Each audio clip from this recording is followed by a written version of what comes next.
à cette époque-là, j'étais pas je pense que j'avais pas du tout en tête l'idée de la perfection du corps, mais en tout cas, cette prise de contrôle, oui, sur un amaigrissement progressif qui fait que quand même on ressent clairement, je veux dire, ressentir son corps qui chaque jour s'amaigrit, et qu'on arrive à le faire, que c'est nous-mêmes qui provoquons ça, c'est quelque chose de très très fort, quoi.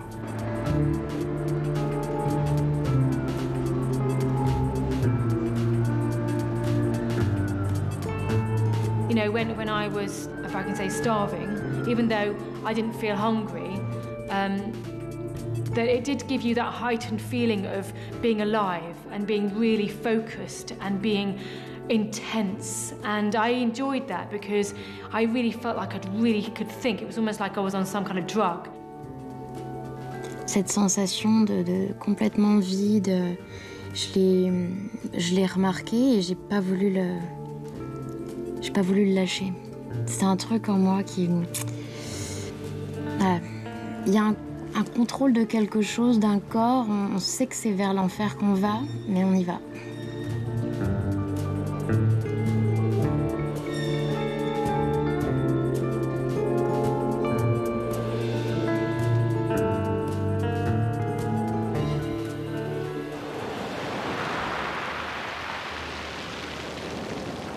Now, as in the past, girls and young women defy the laws of humanity through their steadfast refusal to eat.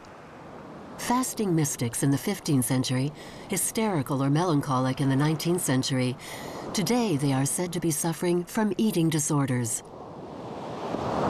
What are they telling us through their thinness, and how do they become trapped? Parents, siblings, friends, and health professionals are faced with an enigma. Anorexia mainly affects adolescent girls, although increasing numbers of boys are in need of treatment. C'est une adolescente de 14 ans qui avait été hospitalisée déjà en 2013 pour un trouble des conduites alimentaires. C'est une adolescente qui avait été adressée en fait, qui était passée aux urgences pour une perte de poids massive et puis qui m'avait été adressée en consultation. Je ne sais pas si vous vous souvenez, au plus mal de la maladie, elle avait le sentiment que d'inhaler lui faisait prendre du poids. D'inhaler les aliments, elle n'ose pas toucher aussi l'alimentation. Là, la maman m'a dit qu'à nouveau, elle ne touchait plus rien parce qu'elle a le sentiment qu'elle prend du poids, que ça rentre en elle par le fait de toucher l'alimentation. Je pense que ça a été très difficile pour elle en fait. Ça a été beaucoup d'efforts pour maintenir son poids, c'est-à-dire ne pas dépasser la barre des 40. Depuis cet été, elle commençait à être moins bien, c'est-à-dire que c'est une adolescente qui a aussi beaucoup de TOC associés et que ça s'était pas mal apaisé et que là, il y a une recrudescence de ces TOC et qui deviennent très envahissants à la maison. Donc par exemple, elle peut passer 2 heures sous la douche. En fait, elle se met des crèmes, une crème amincissante et elle se frotte de façon assez violente en fait, pour se faire maigrir. Au point que finalement, récemment, la semaine dernière, elle a demandé à sa mère de venir avec elle dans la salle de bain pour essayer de ne pas le faire. Voilà. C'est une adolescente aussi qui avait quand même des difficultés d'endormissement, besoin de dormir avec sa maman, enfin il y avait toute cette dimension-là. Ça s'était beaucoup atténué, ça, elle n'avait plus besoin de s'endormir avec sa maman. Je pense que l'hospitalisation et la séparation de la première hospitalisation avaient permis ce travail, cette séparation. Je trouve que comparé à sa précédente hospitalisation, elle est assez fermée, elle s'isole beaucoup, on essaye de la solliciter pour sortir de sa chambre par les ateliers, mais elle est assez... Je la trouve beaucoup plus en état de mal-être, quoi. Ouais, voilà, plus en état de mal-être, triste. Plus angoissée, je pense. C'est une souffrance psychique qui est quand même très particulière, du fait de l'atteinte corporelle, ce qui n'est pas le cas dans les autres difficultés psychiatriques. Il y a quelque chose qui flirte avec la mort et qui sollicite beaucoup les équipes. Le processus de l'anorexie, ne pas manger, refuser de manger, refuser de devenir une jeune femme, refuser d'être en lien, c'est aussi une façon de lutter contre une très très très profonde tristesse, très très profonde détresse et qui est certainement là, latente depuis très très longtemps. Et puis quelque chose se passe autour de l'adolescence, un peu avant ou juste après, enfin tout ce qui va être normalement l'ouverture vers la féminité, l'ouverture vers la vie, c'est pas possible. C'est pas possible, et à ce moment-là, hop, il y a une remontée profonde de tous ces affects de tristesse qui sont figés par le processus de l'anorexie. Ondulé. Elle nous a présenté son dessin et elle nous a dit, sans le montrer, sans le dire au groupe, elle nous a dit, si je ne me trompe pas, l'explication est derrière. Ouais, c'est vraiment écrit tout petit. Hein. Mon pantalon devient petit et moi je deviens plus grosse. Et là... Parce que le premier est plus mince que les autres, c'est aussi une question de temps. Et moi, par ailleurs, je la suis en psychothérapie et souvent elle met dans cette position-là, je vous envoie ça et qu'est-ce que vous allez en faire? Moi, au début, elle m'avait dit, par exemple, vous savez, moi, des psychologues, j'en ai vu, j'ai fait trois hôpitaux psychiatriques, je suis allé dans une clinique, elle me signifie clairement, tu désires beaucoup pour moi, tu as beaucoup d'espoir, mais bon courage, voilà. Moi, j'ai déjà eu peur. J'ai déjà été angoissée quand on a eu notamment un patient qui a rechuté. Alors déjà, c'était un anorexique garçon. Donc déjà, ça se voit beaucoup moins. Je trouve, moi, que c'est plus impressionnant parce qu'on n'a pas l'habitude de voir un garçon atteint de troubles de comportement alimentaire type anorexie restrictive. Et en fait, il était dans un état de maigreur tel que des fois, ça m'arrivait que je ne pouvais pas le regarder en sous-vêtements pendant la pesée. C'était pas possible. Et parmi les signes critiques, on va dire, il sentait la cétone, son haleine. Et ça, c'est quand même un signe de gravité. Et moi, ce que ça me renvoyait, c'est que ça me renvoyait la mort.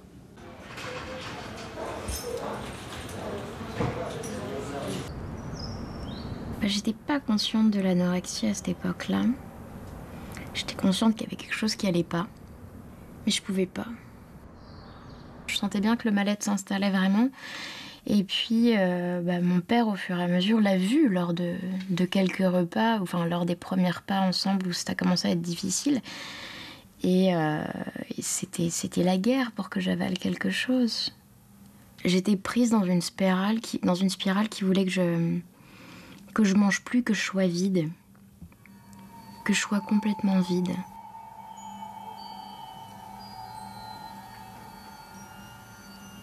Il y a à un moment, ce qu'ils appellent le déclic, souvent, et puis ils parlent du déclic aussi dans l'autre sens, mais à un moment, il y a, par rapport à des blessures de type narcissique, par rapport à des souffrances, etc., un idéal qui se construit dans la tête. Je vais faire ça, je vais me contrôler, je vais être aussi mince que possible, et là, c'est la solution. En plus, il y a le bénéfice donc des endorphines et du cortisol, donc de cette euphorie qui vient assez vite, donc d'une anesthésie et d'une atténuation des vécus douloureux qu'ils connaissent et qu'ils connaissent depuis longtemps, puisque le rapport à eux-mêmes et le rapport à la confiance en eux-mêmes et dans la relation et dans la vie n'est pas là, et qu'en revanche, il y a pas mal de peur et pas mal de sentiments de menace interne. Je pense que clairement, il y a quand même une idée aussi d'effacement de cette sexualisation du corps, en fait. C'est pas l'idée de devenir un garçon, hein, c'est pas ça. C'est juste que tout ça là, qui arrive, ces rondeurs placées à des endroits qu'on n'a jamais vus, etc., c'est un choc, quoi. Et donc c'est vrai que les effacer avec l'amaigrissement, c'est aussi se donner un petit peu de temps, quoi. J'étais dans un contexte d'insatisfaction permanent qui faisait que de toute façon, ça n'allait pas. Il fallait plus. Donc plus de travail, plus de maigreur, plus de tout. Je m'en souviens pas, mais je sais que mon père voulait absolument faire quelque chose. Mais moi, je refusais tout. Jusqu'au jour où j'ai accepté, quand j'étais vraiment à plat, quoi. Et que même la tisane était très compliquée Et mon père, pour me faire réagir, avait des mots très très crus. Il était très très dur avec moi, pour que je réagisse justement. Et puis, un jour, j'étais au bout du rouleau, plus de force, plus rien. Et là, j'ai accepté. Mais je sais plus, parce qu'on avait on avait un médecin généraliste dans le village. C'était à la campagne.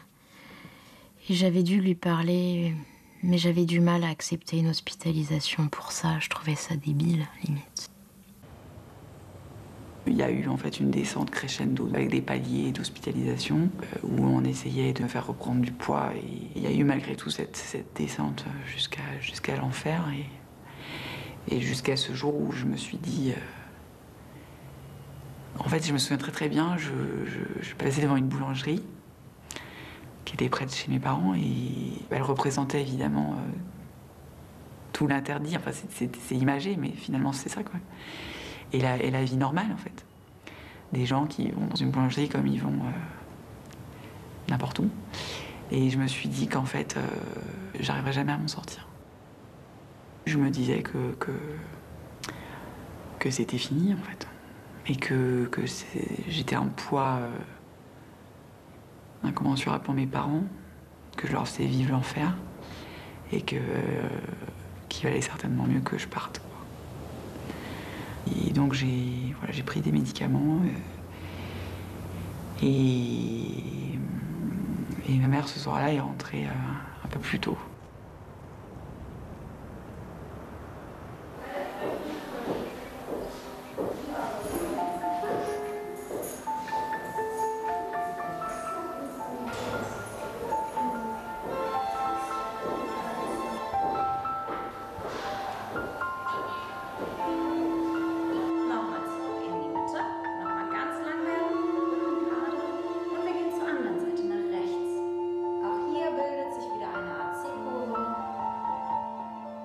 The effects of prolonged fasting have been known for a long time.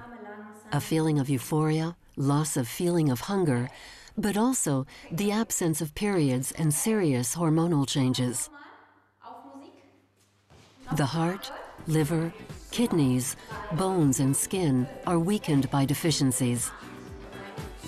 Starvation also causes the brain to shrink, exacerbating cognitive problems such as hyperactivity, obsessive-compulsive rituals, body image distortion, and negative self-perception. Undernutrition inevitably leads to mental and physical exhaustion. Wie habt ihr das gemacht mit dem Essen? Also ich weiß ja so auch. Wir haben eine Therapie, die eigentlich aus 4 Säulen besteht. Die erste Säule bezieht sich auf die Normalisierung des Gewichtes und auf die Normalisierung der Ernährung und des Essverhaltens. Die zweite Säule, die wir haben, bezieht sich auf die Therapie mit den Patienten. Also das heißt auf die psychotherapeutischen Gespräche, wo die Patienten versuchen, ein Modell ihrer Krankheit zu entwickeln, ein sogenanntes Störungsmodell. Warum bin ich persönlich krank geworden? Was ist meine persönliche Krankheitsgeschichte? Und was muss ich in Zukunft tun, um eine solche Geschichte zu vermeiden?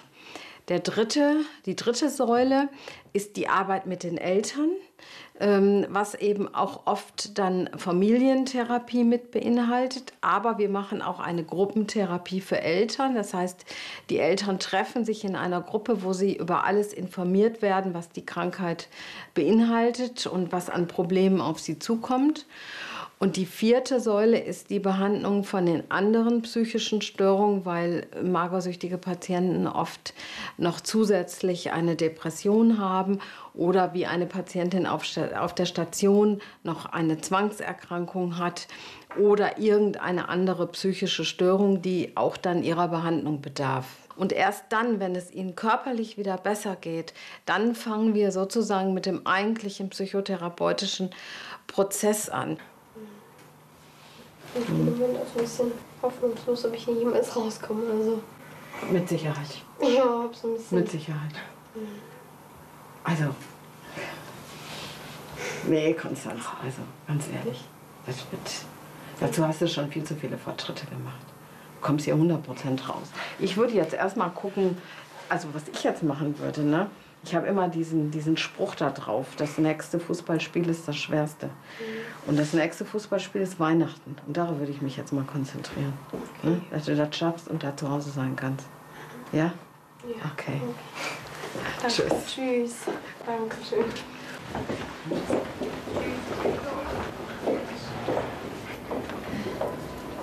Ich habe mir so oft gedacht, wann ist denn dieser Punkt, Jana? Wann kommt der endlich mal? Und das war dann so schwierig irgendwie. Ich habe gedacht, ja, der muss doch irgendwann mal kommen. Auch im Krankenhaus, jetzt war es schon so schlimm. Kam jetzt, aber nicht. Es kam einfach nicht. Und das beschäftigt mich auch jetzt noch, weil ich denke mir vielleicht, rede ich mir ein, okay, vielleicht war es noch nicht schlimm genug, dass dieser Punkt kommt. So, ich habe so das Gefühl, jetzt müsste ich dir eigentlich noch die Sonde geben, jetzt müssten wir dich so, damit du irgendwann den Punkt siehst. Und das ist erschreckend, aber weißt du was, ich glaube, das ist auch einfach die Krankheit, ne? Die hat dich so im Griff, dass du so das Gefühl hast, eigentlich, vielleicht bin ich noch nicht krank genug. Kannst du ein bisschen nachvollziehen, das für mich aber krass ist, das zu hören. Ne? Ja, und das ist, ich bin ja auch schon ein bisschen länger dabei und trotzdem schockiert mich das natürlich, wenn du das so sagst. Ne? Wir beginnen die Therapie fast immer mit 2 Briefen. Der erste Brief ist: Liebe Magersucht, du bist meine beste Freundin, weil. Und dann schreiben die Patienten auf, warum die Magersucht die beste Freundin ist. Damit akzeptieren wir, dass die Magersucht für die Patienten ganz wichtig ist. Und der zweite Brief, so nach ein bisschen Therapie, ist dann: Böse Magersucht, du bist meine schlimmste Feindin, weil. Und dann sollen sich die Patienten damit beschäftigen, warum die Magersucht ihr Leben ruiniert. Also die erste Frage ist sozusagen, wie fühlst du dich?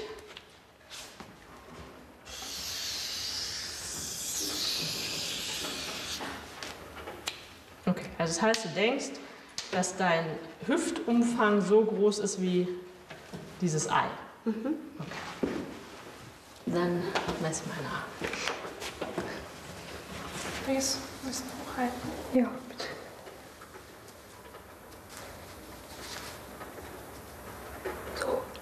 Okay, dann legst du mal rein.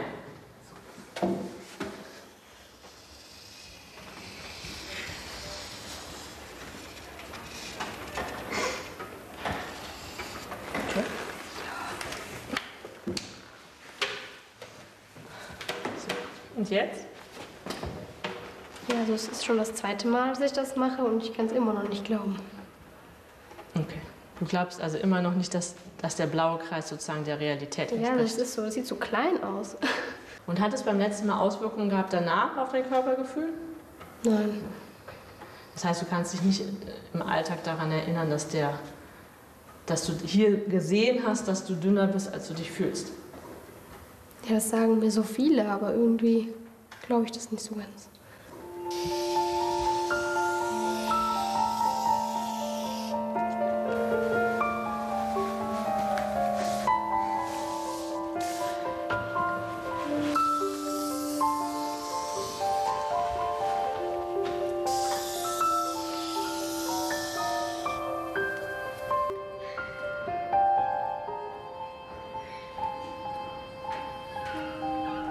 Le crisi adolescenziali più gravi sono quelle che attaccano l'immagine del corpo. E qui naturalmente bisogna pensare che c'è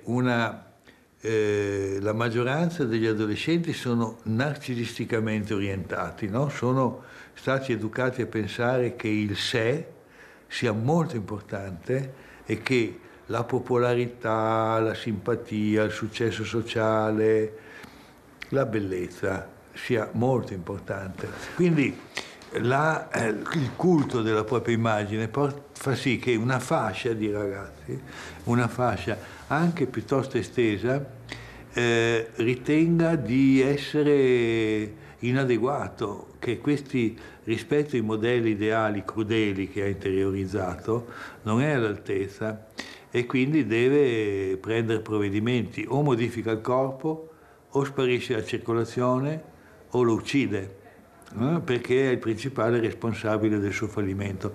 È inevitabile che a quell'età il sentimento della propria diversità e della propria incapacità ad affrontare la condizione umana venga, come dire, spalmato sul corpo, no? Siamo dentro nella società del narcisismo, nella patologia del narcisismo, nella sofferenza narcisistica. Gli ideali etici sono stati sostituiti da ideali estetici e l'estetica è immagine.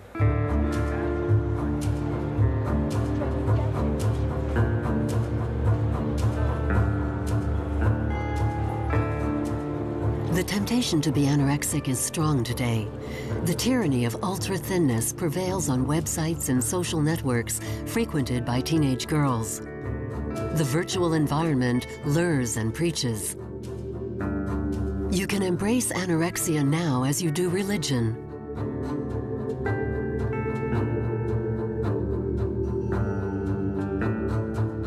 There's a real danger that a bad encounter will trigger anorexia in lost, vulnerable, withdrawn young girls. But on the whole, anorexia is a response to something else, a bad experience in the past, something wrong.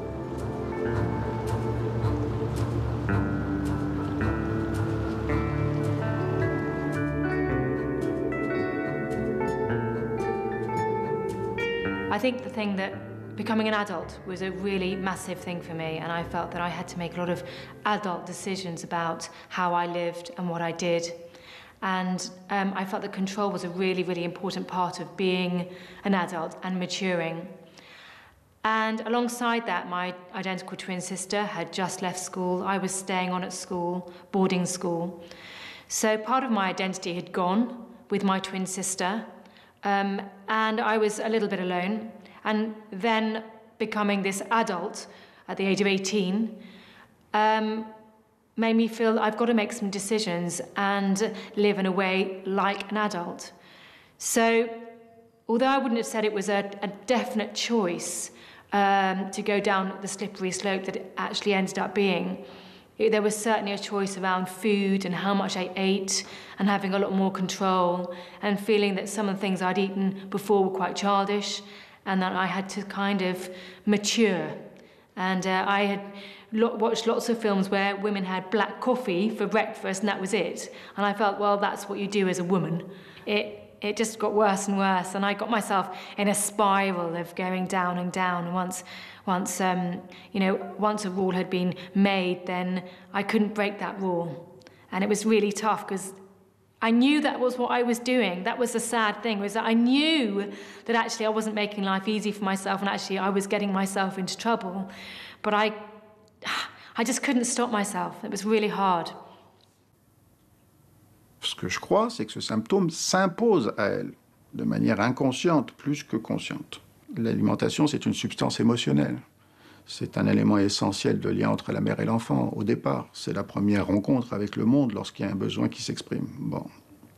Et donc, cette dimension émotionnelle qu'il y a derrière le trouble alimentaire, il faut la prendre en compte pour bien comprendre que ce qui est derrière ce qui est même pas demandé, il y a un besoin, et que ce besoin n'est pas un besoin alimentaire, mais un besoin affectif, et qu'il faut y répondre. Voilà.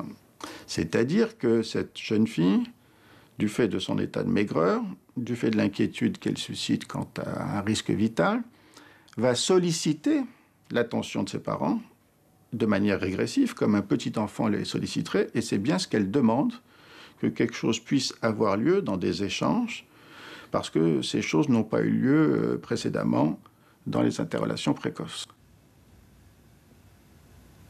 My mother said to me, I know you hate me for giving birth to you. I had so much hate for myself.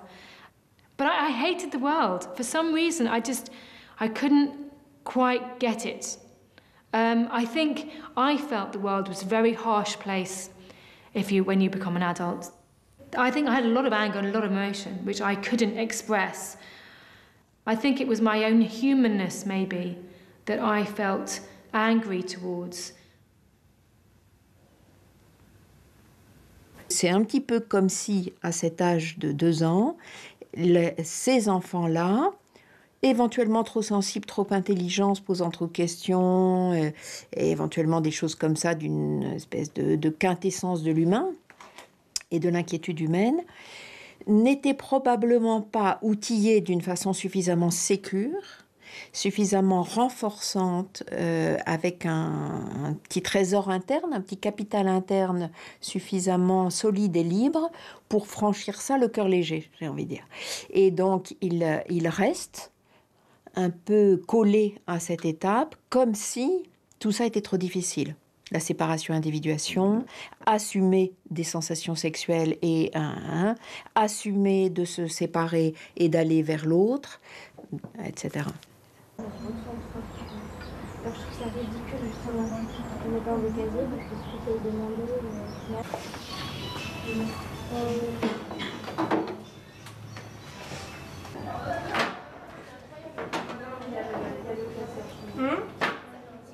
Non, je vais faire ma. C'est ça que je voulais faire, tu vois,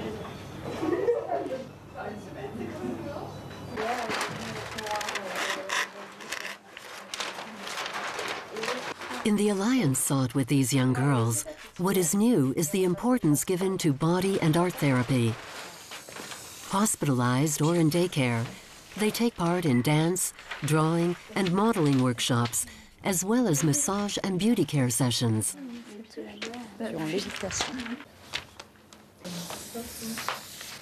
Tu peux te lever. That way the body can allow itself to live at last, and the young girls feel and express forgotten emotions once more.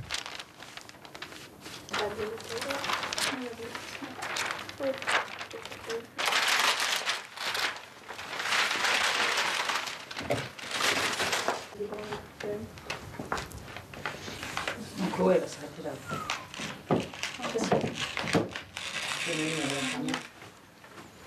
Bien l'endroit. Ouais, le ventre, surtout le ventre en fait. Bah oui. C'est très important, sinon c'est la zone du ventre qui c'est pas normal.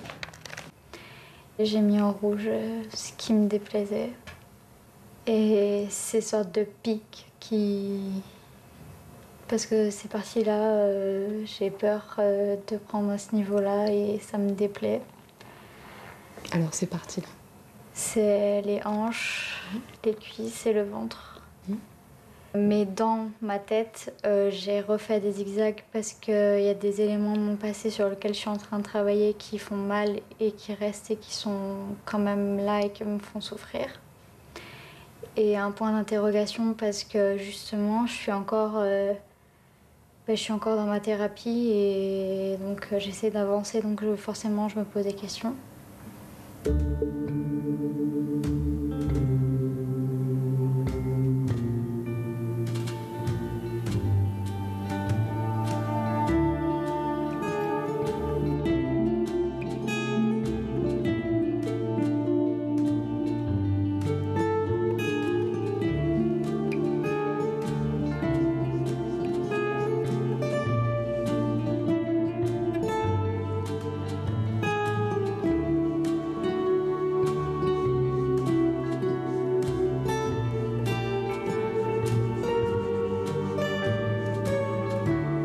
Anorexia takes over all of you. Absolutely it is almost like soaking yourself in something, and it will take everything you have. There is nothing it leaves unturned. And it's to a certain extent, you could say, it took my work, my artwork. It kidnapped it. I felt that like I had to use my work to express it. And I don't think I had the choice. I had nothing else to say because it immerses you completely. It steals everything. It steals your friendships. It steals your relationships. It steals your health. It steals everything. It's greedy. Anorexia is incredibly greedy.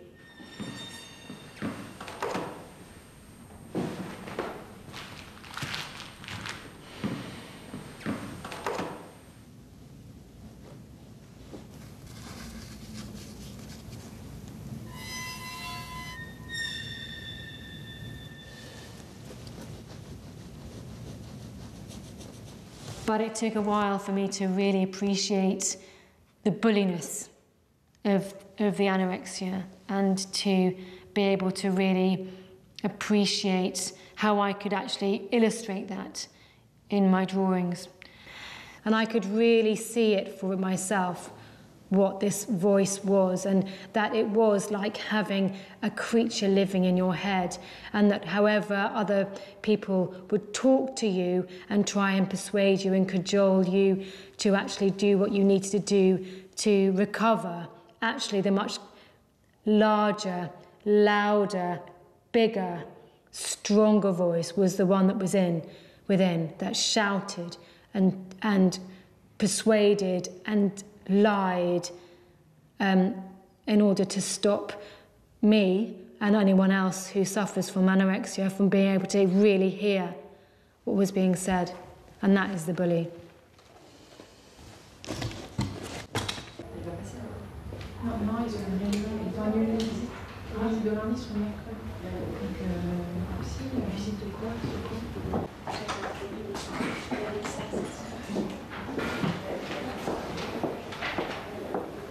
C'est une solution douloureuse que cette hospitalisation, et on le dit aux patients, ils le savent. D'ailleurs, on essaie vraiment toujours de bien travailler le contrat avant, parce que souvent les patientes arrivent en disant « j'en peux plus, tout mon entourage me dit que ça va pas, et donc il faut que je me fasse hospitaliser ». Bien entendu, là-dedans, c'est pas du tout le fait qu'elles disent « ça y est, j'ai compris, il faut que je me soigne hein. ». Mais d'ailleurs, c'est pas possible, puisque c'est leur pathologie, puisqu'elle fonctionne comme ça. Donc c'est difficile, c'est douloureux, c'est une pathologie grave et le traitement doit être aussi grave. Et c'est pas pour rien, c'est parce que c'est comme ça que ça doit avancer. C'est avec le fait qu'elles doivent poser les armes. Voilà, on en prend une deuxième au cas où. Vous voyez encore. On va faire la tête sur les photos quand même. Voilà, et maintenant vous pouvez vous regarder face au miroir. Voilà, vous vous regardez, vous essayez de bien visualiser les contours de votre corps. C'est bizarre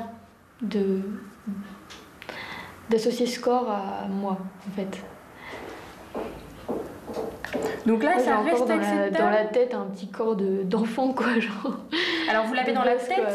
mais est-ce que vous le souhaitez encore, ce corps?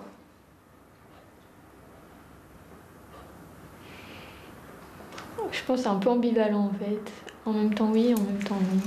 Ce corps-là, mais parce que quand même c'est quand même je pense que c'est plus joli, c'est plus normal, c'est un corps qui permet aussi de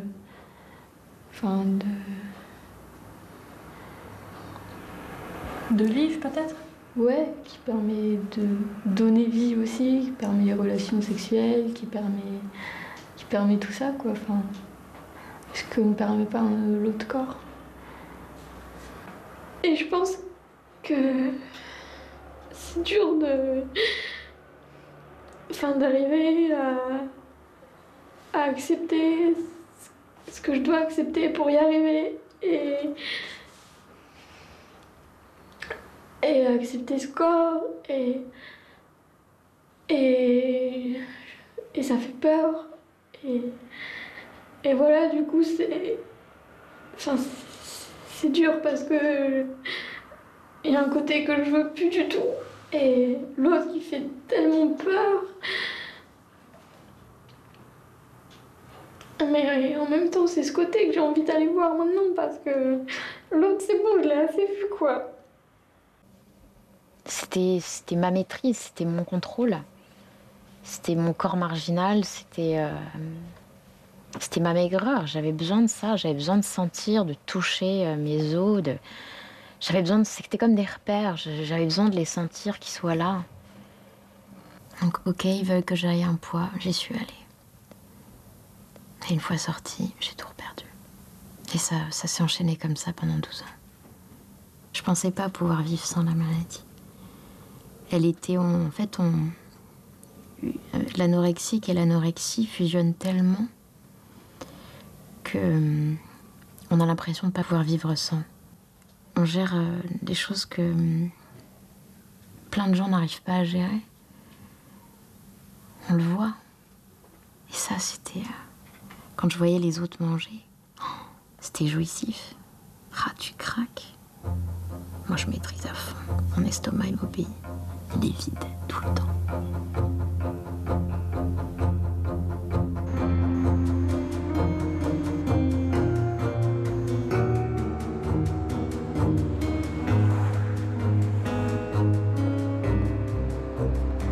On avait fait un voyage avec mon père en Italie pour après une sortie d'hôpital.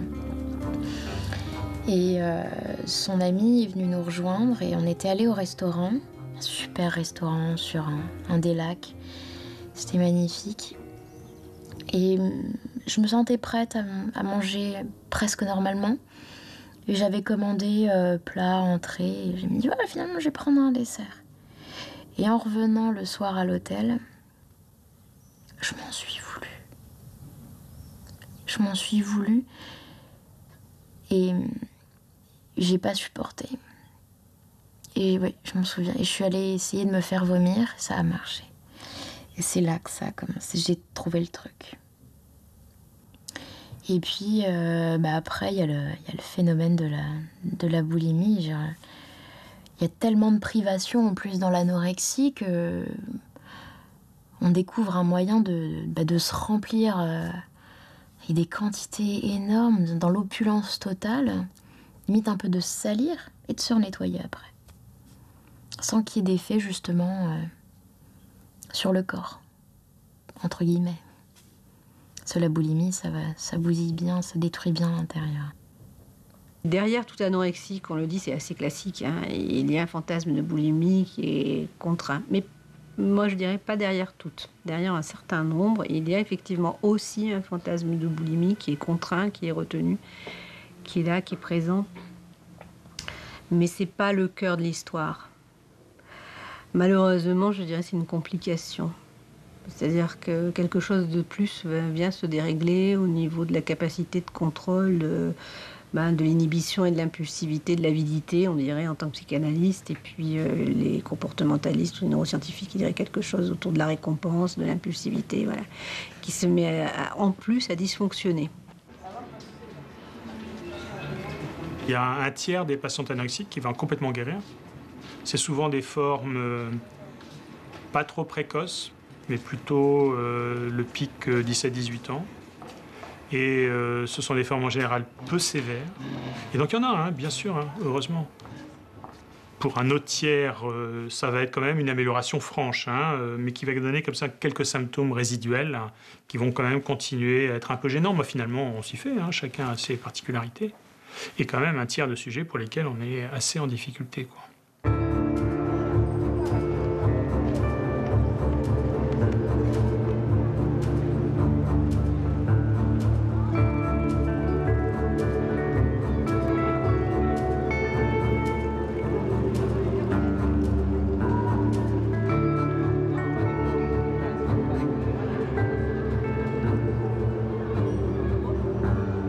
Credo che ogni società produce una sofferenza mentale che è congrua, coerente, misteriosamente prodotta dalla società e che vale la pena di ascoltare i ragazzi che soffrono o anche le persone adulte che soffrono perché dicono qualcosa di importante rispetto alle contraddizioni sociali, no?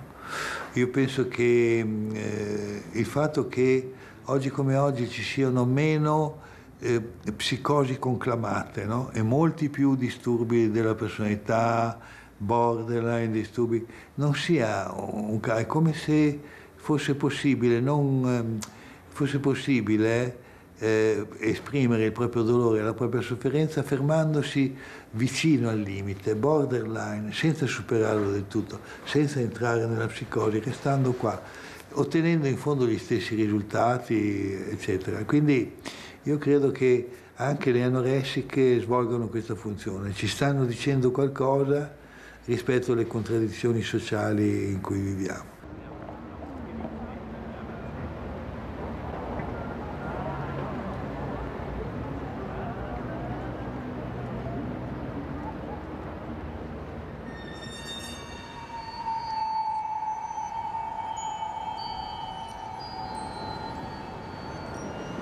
Qu'est-ce que nous racontent les familles?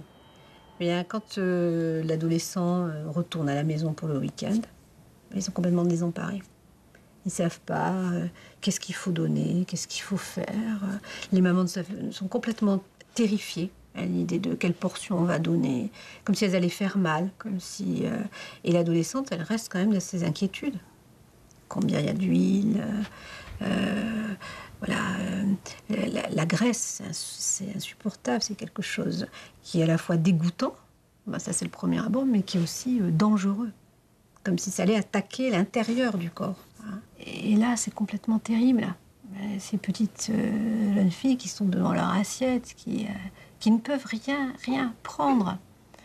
Et souvent, et alors il y a une agressivité qui monte enfin, chez les parents. Alors, il y a aussi, ils doivent faire avec cette agressivité qu'ils ressentent. C'est insupportable de ressentir de l'agressivité ou de la haine à l'égard de son enfant. Se dire, mais pourquoi elle fait ça? Elle m'emmerde.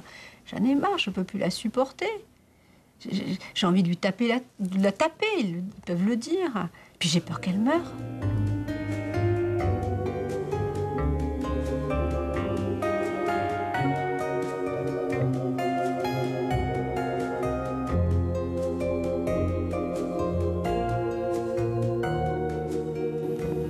Enfin, on parlait de toutes les trois, mais finalement, ce que vous me dites là, c'est un peu paradoxal parce que là, ça se stabilise pour Joséphine au niveau du poids, n'est-ce pas? Oui, mais on a quand même des problèmes au niveau de la nutrition quand même. Hein. On n'arrive pas à sortir de ces habitudes qui sont devenues ancrées quand même. Elle ne fait pas, par rapport à tous les conseils que lui donne la nutritionniste, on n'avance pas. Il n'y a jamais eu de petit... elle prend pas de goûter. Le matin, si je lui demande si elle a déjeuné, elle ne me répond pas. Ouais. Ça y est, il y a blocage. Elle sort pas de ses plats picards. Et puis poulet, pâtes sans beurre. Elle veut pas essayer de faire un petit peu l'effort. Laissez faire petit à petit. Oui. Mais là, elle est sortie de la zone difficile. J'espère. Enfin, actuellement en tous les cas. Oui, ça va mieux. Voilà, ça s'est stabilisé depuis plusieurs mois. Oui. Voilà. Donc, on va voir ensemble. Hein. Laissez-lui prendre son temps. Hein. Qu'est-ce que tu en penses, Joséphine? Ce que dit maman là. Je pense que c'est vrai que faudrait que je fasse quelques efforts quand même. Oui, mais pour toi, c'est des efforts. Oui, quand même. Hein. On a beaucoup parlé là, avec Joséphine d'envie. Oui. Une chose aussi, c'est que ce qui a avancé, c'est que je trouve que, enfin, ça y va, c'est tout, ça y va très très doucement, mais elle se refait quand même une petite vie sociale quand même. Mais je veux dire, ça avance petit à petit. Bon, c'est très, elle y va tout doucement, mais je sens quand même qu'elle m'en parle pas trop, mais je sens que quand même c'est un petit peu plus facile de parler aux autres quand même. Donc ça fait plaisir quand même. C'est déjà.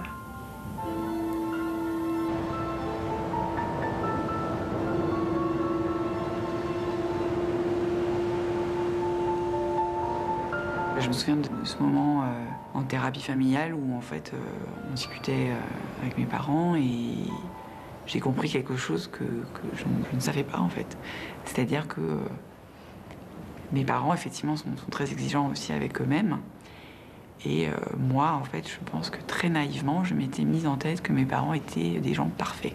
Et j'en étais intimement persuadée et du coup... avec l'âge que j'avais et me mettant la barre très très haute, évidemment, je n'arrivais jamais à leur hauteur. Et là, tous les deux, comme un aveu, m'ont dit que non, il n'était pas parfait, quoi. Et ça a été pour moi une découverte. C'était comme une permission aussi de ne plus essayer d'être aussi parfaite. Nous sommes là pour favoriser un travail d'introspection lorsqu'il est possible. Lorsqu'on se heurte à des choses extrêmement douloureuses, compliquées, on ne va pas plus vite que la musique, on s'arrête à un certain niveau. Et le patient doit admettre, comme tout à chacun, que dans la relation avec ses parents, jusque-là, il y a eu des échanges, et puis à un certain moment, ça bute. Dans quelle famille il n'y a pas de problème? Dans quelle famille il n'y a pas quelque chose qui bute? Dans quelle famille il n'y a pas, pour l'adolescent, l'adulte, un manque parce que quelque chose n'a pas été échangé, transmis avec son père, sa mère, parce qu'il y a une butée du côté du père ou de la mère, et le sujet va vivre avec, il a intérêt à l'élaborer, sinon ça va se transmettre de génération en génération.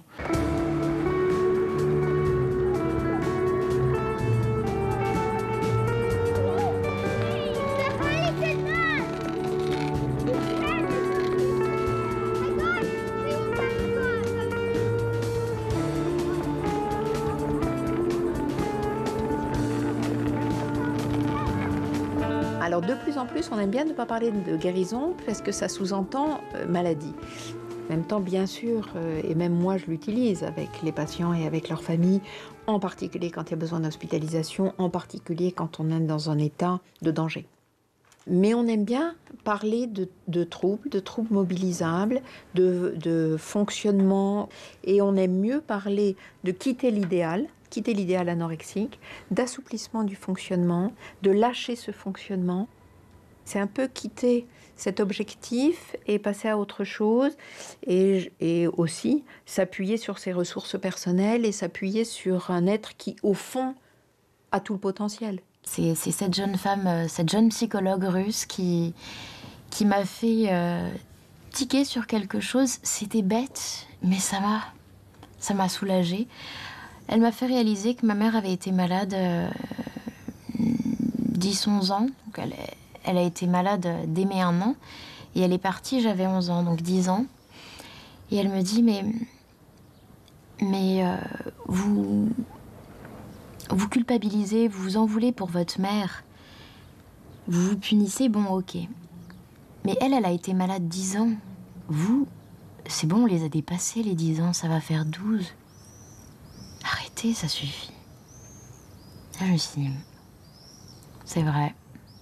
J'ai pas pu sauver ma mère, mais j'ai été malade autant d'années qu'elle. Je me suis punie comme il fallait. Maintenant, j'ai le droit de vivre. Vivre pour moi, vivre pour elle. Et ça a été un soulagement. Vraiment une libération. Et là, je me suis sentie, c'était possible. Là, c'est possible de sortir.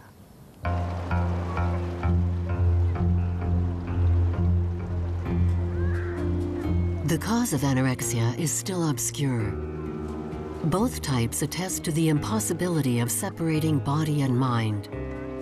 Little by little, treatment is improving with a combined somatic and psychological approach. After many years of therapy, or as a result of an unexpected encounter with life, will the time come for those who are capable when the following question can be posed safely at last? Who am I without anorexia? Je rêve certaines nuits qu'on m'en coupe des bouts. Vraiment avec un outil. Je m'en ferais bien des tranches. Des bouts de cuisses, des bouts de fesses. Des bouts qui dépassent. Quoi. Je vois aucun intérêt à tous ces bouts-là. J'ai vraiment dans mon idéal l'idée d'un corps vraiment extrêmement mince. D'ailleurs, avec mon mari, on est souvent en désaccord quand je lui dis oh là là, t'as vu cette fille sublime, et il me dit mais elle est très maigre, elle est affreuse. Donc ça me fait sourire et ça me fait plaisir. Parce que lui a pas l'air de trouver mes bouts qui dépassent trop désagréables. Donc. Mais ça m'aide, du coup, son regard m'aide énormément à m'accepter, quoi. So I think recovery is very, very difficult to actually say you're recovered, you're not recovered. I think it's kind of people say about alcoholism, you know, that actually it's something you live with. You don't drink, but you live with that. And I think for me personally, you know, I live very well. I've got 2 beautiful daughters. I'm married. Life is good. I am physically well. But I think there's a couple of layers still perhaps I hold on to because it's still part of my identity. Whether that's just because that actually keeps me well, allowing myself to have those couple of layers. But recovery is a really difficult sort of word to use because sometimes will be great and sometimes won't be so good. And it's recognizing that, you know, however bad it gets, I won't go any lower in those layers. And because I have got too much to lose. I'm not talking about weight. Weight is irrelevant when it comes to recovery. I don't believe that recovery comes with a particular weight. Maybe an ability to recover, you know, because of your mental state is achieved when you get to a healthy weight. Actually, the choice to actually let go and actually make different choices is very much down to that person. It's and a mental state rather than a physical being.